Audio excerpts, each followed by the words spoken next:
I'm going to start with that area that I said was a point of divergence between special ed and ESL, because I want to clarify how we consider rigor and modifications or accommodations in ESL. So language, I'm just going to we won't care about that. The way that we diverge from that idea that if you modify something for language, that it's not lessening the rigor, is related to the principles of how second languages are learned. So let's look quickly at these to try to understand that point.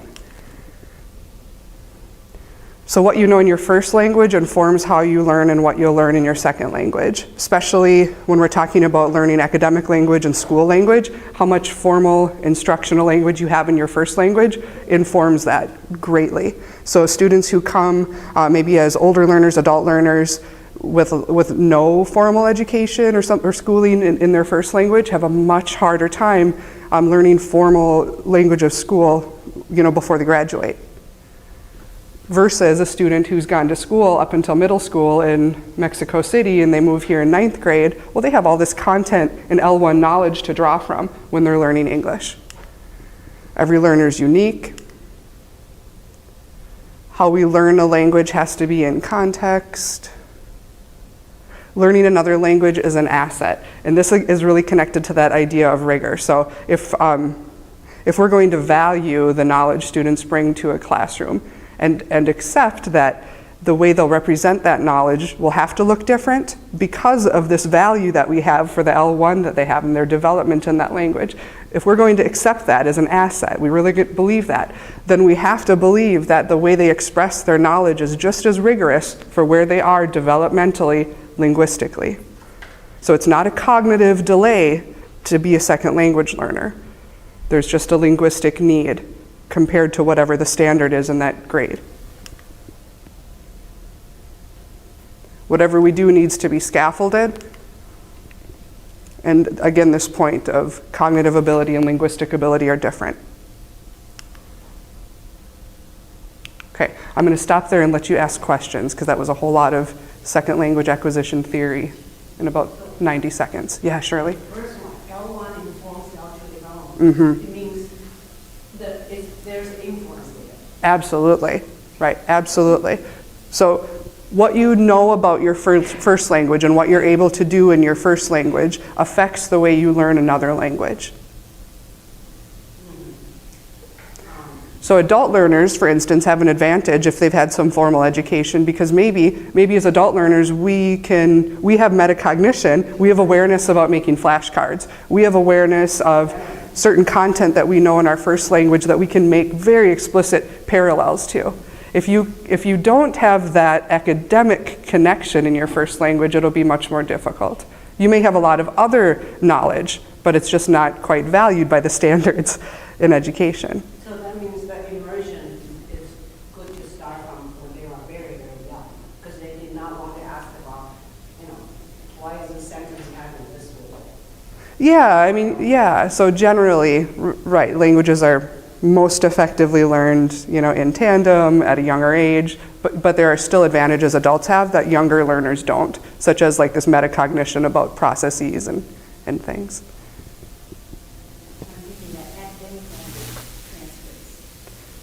Right, exactly. Just like when we think of scaffolding and background experiences, consider having academic knowledge in another language that you can make very easy connections to. Without that, you're not only trying to do the language, you're also building up the content knowledge. So this is why it's like an English learner has a dual, what do they call it, a dual duty or something like that, where it's language and content sometimes, depending on how much formal schooling has happened in their first language. These are a few principles. These are not all. These I thought would be most clear. These are big ones. Any other questions or comments about these, and then we'll move on? Cool. I wanted to jump in because I wanted to connect to what Jean had done, and I wanted to really address that idea of distinguishing between, rigor and cognitive demand versus a language demand. And now the next two things we're going to do is we're going to look at different frames people have used to understand language demands of instruction. So one frame will be the EdTPA. We're going to make a connection to that. Another frame will be WIDA, and that's where Minnesota gets ESL standards and assessments from. And then we're going to add a little bit of like a CRP, culturally responsive lens to it. And I'll present a nice little equation you can use to try to identify the language demands of a certain content objective. So this will be useful in all types of instruction, and it will connect directly to the EdTPA. So WIDA is World-Class Instructional Design and Assessment Consortium. Don't need to know that. But you need to know that it is a governing body where where we draw our ESL standards from, and our annual assessments and our placement exams. Districts can choose whether or not they use that placement exam, but districts can't choose whether they use the annual assessment. So ESL has accountability just like AYP. It's called AMAO. And this is the place we get our assessment from to test for AMAO every year. And I'm saying all this because I want to legitimize their knowledge. And this is what they say about language demands. And it will connect to what EdTPA says too. We need to pay attention to language functions, the content stem, and then the language supports. Language function is like a cognitive function. So when we talk about like Bloom's, are you listing, are you comparing, are you synthesizing, summarizing, clarifying? All of those verbs that are in there, like what cognitively demanding things students will have to do, also has a language function. And what that means is, well, what language are you going to use to prove that you're comparing or to list? Are you just using vocab words, or are you listing phrases? What language functions do you need to know in order to express summarizing? Will you be summarizing a paragraph? Will you be summarizing orally? So language function, cognitive function are very similar. It's the same verb, just the language pieces that you're being specific about what language students have to use to prove that. So Bloom's, and then the content stem is the content connection. Describe the components of animal cells, or compare components of plant cells and animal cells. So the content is very clear. It's the plant cell, animal cell. And the function is that you're comparing or describing. And then WIDA says, once you've identified that, you also have to identify what language support students will need to be able to express that. And this is connecting again to the idea that if you need a support because the language assets you bring into the classroom aren't ready to display your knowledge in the way that the standard is set up, it's not going to be less rigorous. It's going to be just as rigorous for you. It's just we have to provide this support to elicit the information that you have.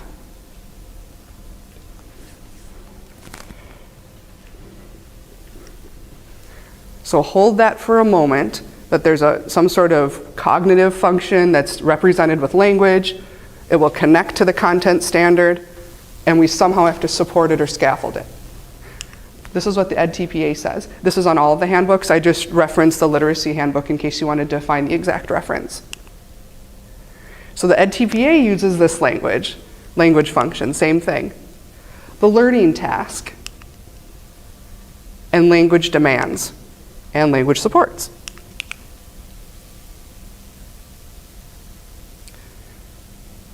So the first one is the same.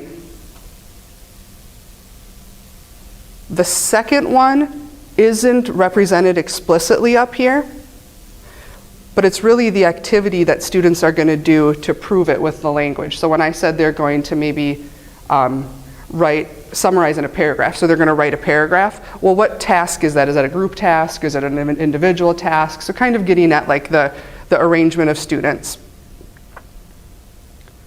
Language supports is the same, but EdTPA draws specific attention to language demands. So this is something I'm just gonna, you might want to take notes on this one part.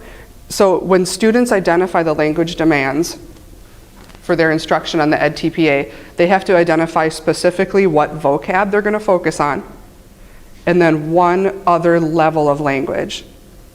So we'll think, just for simplicity, the frames that we use is there's 3 levels of language. There's vocab, the individual words and phrases. There's the sentence level, syntax, and then the broadest level is discourse, which you could think of as like genre. Is it a lab report? Is it a historical analysis? Is it an expository essay? Those things all have different structures, that are expected if you're a professional in that area. A scientist would expect to read passive voice in a lab report. If it was a fictional writing, it could have first person, second person, third person. It would depend on the purpose. So genre is that broadest level, that discourse level. So the language demands on the EdTPA, students have to identify vocab at least, and then choose one of the other two, either the sentence level or the discourse level. And this connects back to one of the principles of second language acquisition, where language is learned in context. So we could just drill students all day on vocab, and we could lecture on grammar, or we can embed that knowledge into the content instruction. So this is what's being expected of teachers now and our teacher candidates. So you'll identify not only the vocab, but then the way students are going to use that either in sentences or the way they're going to pull that together into a bigger piece of discourse. And it would be impossible to focus on every vocab. It would be impossible to focus on every feature of the discourse structure of a lab report. So you have to choose what is manageable within this lesson. And since the EdTPA is talking about 3 to 5 learning segments, they're only asking you to do 2 of these. So really think of like a week instruction. Just choose 2, meaning a few vocab words, maybe 5 to 10 words, and then 1 sentence structure that you're really going to focus on, or 1 discourse feature that you're really going to focus on. So in 1 week of instruction, you'll have a handful of vocab words, and you'll have some with either a grammar, that sentence focus, or a discourse genre level focus. Yes? I see that says elementary. Is it the same for? It is. This is expected in all. I just cited it so you could see exactly where the language came from. I'm confused about Yeah. the discourse. Yeah. Is discourse just the way you're going to show it? I mean, whether it be a poem, whether it be a... Yeah. So imagine even within poetry, there's different types of poems, right? And each one has a different requirement to be that type of poem. It's those requirements that are the discourse level. So you could say poetry in general is a discourse, but if you're into poetry, you know that a sonnet is much more different than a haiku, right? And those are discourse features. So it could be genre, but it could be subgenre too. It's just what if you're going to read that piece, what are you expecting? You expect a lab report to say certain things, to have certain categories, maybe have headings, passive voice. Like all of those are structures that are expected within that piece of discourse. And then sentences probably are a certain way. There's probably a very clear topic sentence, conclusion, and then the vocab will be very specific too. This would be, in this case, it would be that you want them to learn that genre as a learning goal, as opposed to you can explain how you understand the French Revolution in a poem. Like in that case, the poem isn't the learning goal, so that wouldn't go here, right? When you're talking about like choosing target vocab and a target discourse, it would mean you're trying to teach that discourse as content, right?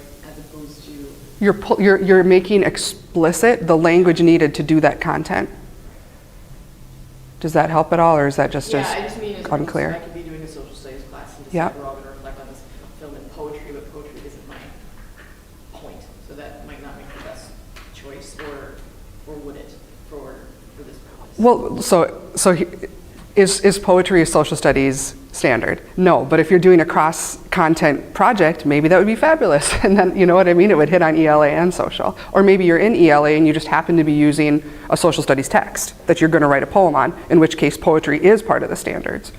So it will depend. Typically, you would use the thing that's most important to be able to meet this content standard. If writing a poem is, perfect, highlight it. If it's not, then maybe you might consider a different either discourse or have there be flexibility in choice. So then you'd have to get creative about, well, if I'm going to allow for poems and I'm going to allow for a comic strip or whatever it is, I might have to have different discourse kind of targets for those. So what will be manageable to you too as a teacher should be considered. Shirley, and then we'll come up to Max. So in this example, where is the language support here? Is it the whole thing, or when you talk about language support, the last one? Yeah, so when we talk about this example about teaching. yeah. What is the language support? Yeah, so a lot of the things that Jean listed could be language supports. You use L1, maybe you provide some scaffolded notes, there are things like that. And the next slide will show some specific examples with content. So let's go to Max's question and then we'll flip to that last slide before we run out of time. I think I'm jumping ahead because you're really talking about the broad. Yeah. Right. And in our struggle, we work with the academic Right. Our two candidates of our time. Yeah. Right. In teaching it. And so Right. maybe that's all intertwined in that, right? It is. Absolutely. So generally speaking, what I say to distinguish a language objective from a content objective is the language objective is more specific. So the content objective is going to be broad. You're going to compare cell structures of plants and animals. Cool, that's content, I get that. But what language are students going to have to use to be able to do that? So using a Venn diagram, which would be the support, using a Venn diagram and specific vocabulary related to plant and animal cells, compare the structure of plant and animal cells. So the content standard's embedded in there, but it's more specific in the exact supports that will be there, the Venn diagram, and the language involved, the vocab of cells, animal and plant cells. It encompasses all of it. And the next slide will show, I think there's 2 or 3 content examples to show you how I kind of built it across. Shrista, did you have a question too? No? Okay, so let's cruise. Then this last piece, linguistic responsiveness, we presented at in the fall, where once we get really good at just generally trying to think of, okay, like what language demands are in this comparing activity or this synthesis or this summary, once we're good at just that, the next step is to think of, okay, back to the principles, if every learner is unique, then that means we'll have to differentiate the way that what's expected in their Venn diagram, for instance. Some students might just have words, and I've provided a word bank. Other students might have words and they don't get the word bank. They can look in the text. Other students might have phrases without a word bank. So you have to think of like, what level are my students at? Because not all English learners will get the same scaffold. Okay? And then the same would be true for assessments. And you could say like this Venn diagram is a formative assessment, but if there's going to be an additional assessment, what would be appropriate for a beginning learner, an intermediate, a more advanced learner? Okay, so I'm going to give you a moment to look at this.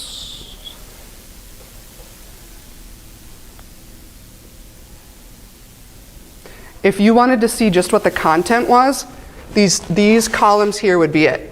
Describe the cell, compare the cultures, compare the cultures. Then if you want to add on the language pieces, you'll see the different columns are labeled as such. And you can't quite tell, but this is shaded lightly, so this is its own content. And this is the same content objective, but differentiated for 2 different levels of language. So I'll let you look at it for a moment.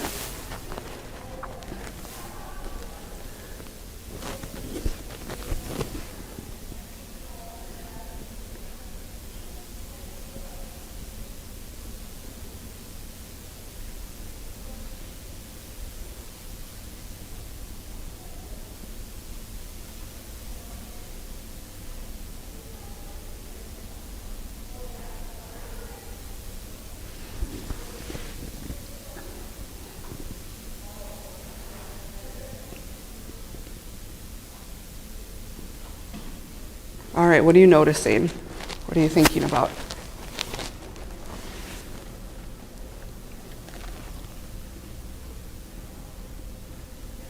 Or would you like me to talk through some stuff?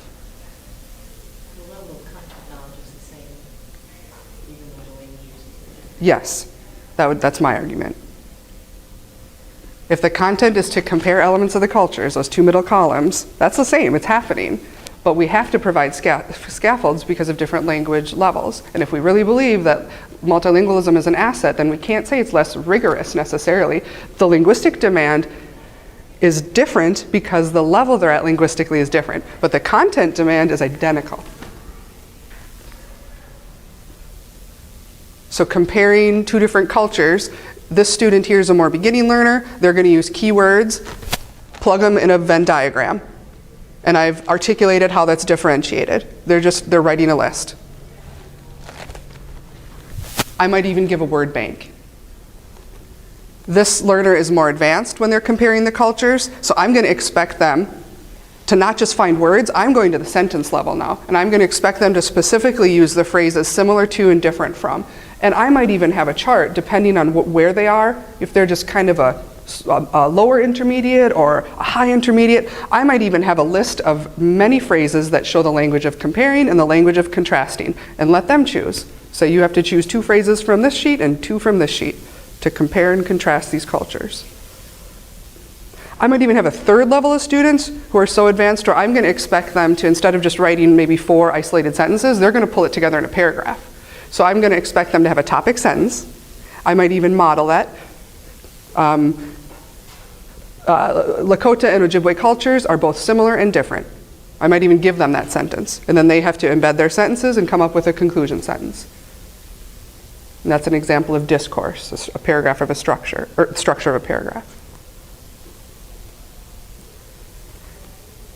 The reason it's useful for us to break it down this way is because it makes it manageable. It's new content, but it also helps us communicate it to teacher candidates who have to say over and over throughout their commentaries what they're doing for the specific students they're highlighting. And they need to highlight students who have exceptionalities, and that can include special education, English learners. And that has, at least one student with an exceptionality has to be in their focal group of students too. So knowing that, and knowing all the different ways you can be specific, there's many opportunities for us to show how much we know on this assessment and in our general instruction by breaking it down into these different components. Since this is a language objective, academic language objective, but it doesn't have anything about the supports that they would do. Yeah. Teacher for the students in the IDP, are they expected to be able to explain the support side? Absolutely, they're supposed to be able to explain what that student needs. So what's implicit here is that I know that I have students at different levels in this thing here. So I would have to describe that this student is a level 2. These are some of the abilities they have, and those are all available through WIDA. WIDA gives a list of, generally speaking, what students can do at each level and each grade level.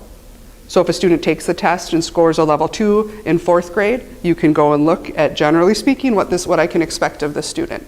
And those are very general because each learner is different and it depends on their background knowledge and so on. So a student, again, implicit in here is that there are students with different levels. I would need to articulate that more if I wanted to describe, in my commentaries why I'm doing this for one student and this for another. What's explicit is that there is a support that I'm going to use a Venn diagram. So sometimes what we see is that the objective is just like compare these 2 cultures. But what's missing is, well, how are they going to show that? And then how are you even going to, what's not here either is how are you going to teach what a Venn diagram is? So that, everything here can be deconstructed, and that would be part of your commentary.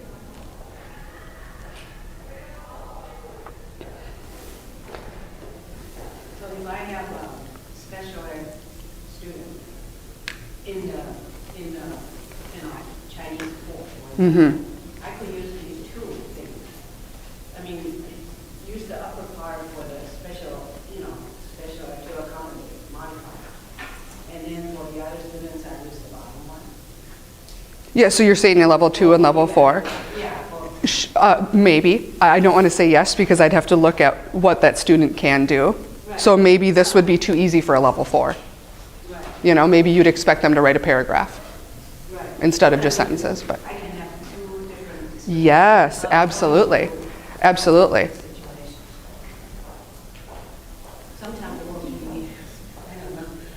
Doing it, it's, just saying there's one thing, doing it is then. Yeah. People will say, oh, it's not, Well, right. And I'm not suggesting that you have a language objective for every student in your classroom. That's not what I'm suggesting at all. But you do have to be able to articulate what the language demand is in general for your content expectation.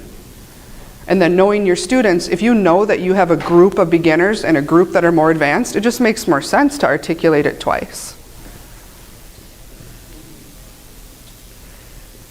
And we're out of time, so I want to give you a little break before the next part. I would gladly take questions too if you wanted to email your questions for either special education or ESL to me, and then I'll get them to Jean if needed. And Mary, yeah.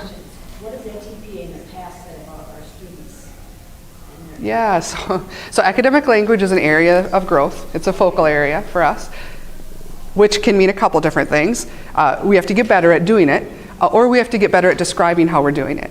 So this is why I keep saying the more explicit we can be about each of these components that we are planning for, if we can articulate how we are planning for them, that will allow our commentaries to be clearer. So again, there could either be a gap in what we know or a gap in the way we're conveying what we know. And they have to be in their good select group that they choose. There has to be at least one student that It has some sort of exceptionality or some, right. The language is in the planning commentary section. Yeah, it says like a 504, an IEP, an English learner, and there are a couple other examples.